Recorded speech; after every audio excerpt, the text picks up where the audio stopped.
ગુજરાતમાં આગામી 7 દિવસ દરમિયાન હળવાથી મધ્ય વરસાદની આગાહી કરવામાં આવી છે.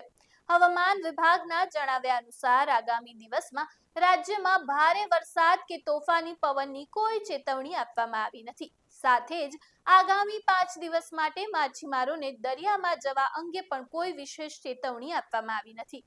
હાલ રાજ્યમાં 3 હવામાન સિસ્ટમની અસર જોવા મળી રહી છે, જેમાં વેસ્ટર્ન ડિસ્ટર્બન્સ, મોન્સૂન ટ્રફ અને લો પ્રેશર એરિયાનો સમાવેશ થાય છે. બીજી તરફ ઓગસ્ટ મહિનામાં ગુજરાતમાં સામાન્ય કરતા 22% ઓછો વરસાદ નોંધાયો છે.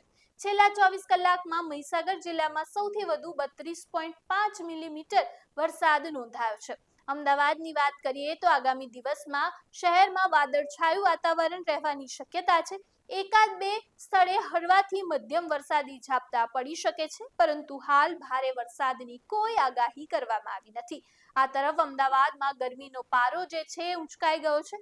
24 ઓગસ્ટે અમદાવાદનું મહત્તમ તાપમાન 34.3 ડિગ્રી નોંધાયું હતું. ડીસામાં સૌથી વધુ 2.8 ડિગ્રીનો વધારો નોંધાયો છે. તાપમાનમાં 33.6 ડિગ્રી સુધી પહોંચી ગયું છે. જ્યારે ભાવનગર, રાજકોટ, કંડલા જેવા કેટલાક વિસ્તારમાં તાપમાનમાં ઘટાડો નોંધાતા ગરમીમાં થોડી રાહત મળી છે. એટલે આગામી 7 દિવસ ગુજરાત માટે ભારે વરસાદ નહીં, પરંતુ હળવાથી મધ્યમ વરસાદ અને વાદળછાયા વાતાવરણની શક્યતા રહેશે.